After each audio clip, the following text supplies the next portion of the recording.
Hello foodies, welcome back to நமக்கு சோறுதா முக்கியம் channel. இன்னைக்கு நம்ம பார்க்க போற டிஷ் டார்ட்டியா wrap. லாஸ்ட் 1 வீக்காவே இந்த டார்ட்டியா wrap ரொம்பவே ட்ரெண்டிங் ஆயிட்டு இருந்தது. இதோட மேக்கிங் ரொம்ப சிம்பிளா இருந்தது, பட் டேஸ்ட் செம்மையா இருந்ததுங்க. இது நீங்க ஈவினிங் ஸ்நாக்ஸாவோ இல்ல டின்னரா கூட செஞ்சு சாப்பிடலாம். வாங்க இப்போ வீடியோக்குள்ள போலாம். 200 கிராம் மைதா மாவுக்கு 3/4 ஸ்பூன் அளவுக்கு பேக்கிங் சோடா அண்ட் உப்பு ஆட் பண்ணிக்கோங்க. 1 ஸ்பூன் எண்ணெயும் ஆட் பண்ணிட்டு மாவில் எல்லாமே கலந்து விட்டுக்கோங்க. இப்போ தேவையான அளவு தண்ணி ஊற்றி சப்பாத்தி மாவு பிசைற மாதிரி பிசைஞ்சிக்கோங்க. காட்டன் துணி போட்டு ஒரு 1/2 hour ஆகுது மூடி ஊற வச்சிருங்க. இப்போ இதை 5 போர்ஷனாக பிரிச்சுக்கலாம். மீடியம் சைஸில் உருளைக்கிழங்கு 3 வேக வச்சு மசிச்சு வச்சுருக்கேன். இப்போ இது கூட பட்டாணி ஆட் பண்ணிக்கோங்க. பெப்பர் 1 ஸ்பூன், காரமிளகாய்த்தூள் 1 ஸ்பூன், வெங்காயம், 1/2 spoon garam masala, bread crumbs. இதெல்லாம் நல்லா பைண்டர் அளவுக்கு பிரெட் கிரம்ஸ் யூஸ் பண்ணிக்கோங்க. தேவையான அளவு உப்பு சேர்த்து இதை நல்லா பைண்ட் பண்ணிக்கோங்க. கொஞ்சம் பெருசாகவே உருட்டிக்கோங்க. பர்கர் பேட்டி சைஸ்க்கு இதை நம்ம இப்போ செய்ய போகிறோம். இந்த மாதிரி பேட்டிஸாக செஞ்சுட்டு இதுக்கு மேலேயும் கீழேயும் பிரெட் கிரம்ஸ் வச்சு அழுத்திக்கோங்க. டிவைட் பண்ணி வச்சிருந்த மைதா மாவை இந்த மாதிரி நல்லா பெருசாக திரட்டிக்கோங்க. இப்போ டோஸ்ட் பண்ணிக்கலாம். சப்பாத்தி மாதிரி ஃபுல்லாக குக் பண்ணாதீங்க, ஏன்னா இதை திரும்பவும் ஸ்டஃப் பண்ணதுக்கப்புறமா டோஸ்ட் பண்ணணும். இப்போ ரெடி பண்ண பேட்டிஸை ஃப்ரை பண்ணிக்கலாம். நான் இதை வெஜிடேரியனில் ட்ரை பண்ணியிருக்கேன். நீங்கள் சிக்கன் பேட்டிஸாக கூட இதை பண்ணிக்கலாம்.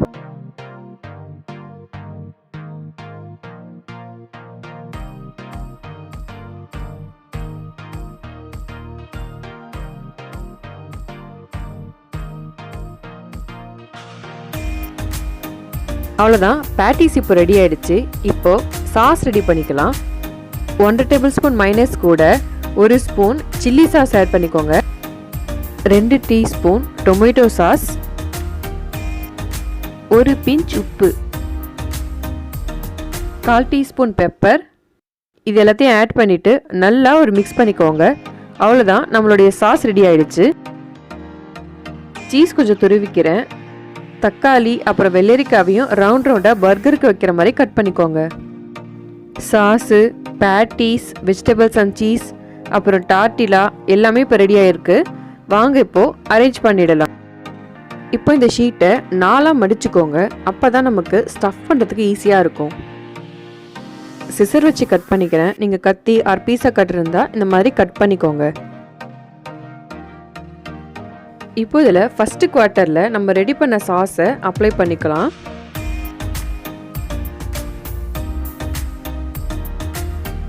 ரெண்டாவது குவார்ட்டரில் நம்ம ரெடி பண்ண பேட்டிஸை வச்சுருங்க.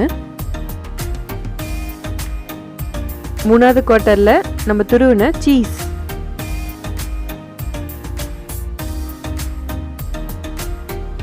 இப்போ கடைசி குவார்ட்டரில் ரவுண்டாக கட் பண்ண வெள்ளரிக்காய் அண்ட் தக்காளியை வச்சுக்கோங்க. இப்போ இதை ரேப் பண்ணிக்கலாம். ஃபஸ்ட்டு குவார்ட்டர் எடுத்து செகண்ட் குவார்ட்டர் மேலே இந்த மாதிரி ஃபோல்ட் பண்ணுங்கள். இப்போ தேர்ட் குவார்ட்டர் மேலே, ஃபைனலாக 4th குவார்ட்டர் மேலே ஃபோல்ட் பண்ணுங்கள். அவ்வளோதான், இப்போ எல்லாத்தையும் ஃபுல்லாக ரேப் பண்ணியாச்சு.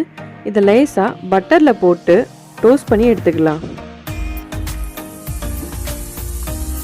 நம்ம சேனலில் ரிப்பப்ளிக் டே அன்னைக்கு நடந்த காம்படிஷனில் மோமோஸ் ப்ரிப்பேர் பண்ணி எனக்கு பிக் அனுப்பியிருந்தீங்க. அதோடைய winner name list Mrs Prema from Bangalore, Mrs Krithika from Chennai. Congratulations for both. உங்களுடைய எக்ஸாக்டான அட்ரஸை என்னுடைய இமெயிலையோ ஆர் வாட்ஸ்அப் நம்பருக்கோ சென்ட் பண்ணி வைங்க. உங்களுக்கான ப்ரைஸ் வெயிட் பண்ணிகிட்ருக்கு. சாஸ் எல்லாம் நல்லா பைண்ட் ஆகிடுச்சு, சீஸும் மெல்ட் ஆகிடுச்சு. இப்போ இதை எடுத்துடலாம். செம்மங்க, நம்மளுடைய டார்ட்டியா wrap ரெடி ஆயிடுச்சு. தேங்க்ஸ் ஃபார் சப்போர்ட்டிங் நமக்கு சோறுதா முக்கியம் சேனல். லைக் பண்ணுங்கள், ஃப்ரெண்ட்ஸ் அண்ட் ஃபேமிலிஸோட ஷேர் பண்ணுங்கள். இந்த சேனலோட வீடியோவை ஃபஸ்ட் டைம் பார்க்குறீங்கன்னா சப்ஸ்கிரைப் பண்ணுங்கள். அப்படியே பக்கத்தில் இருக்க பெல் ஐக்கானை அழுத்தி ஆல் என்ற சிம்பிளை ப்ரெஸ் பண்ணிக்கோங்க.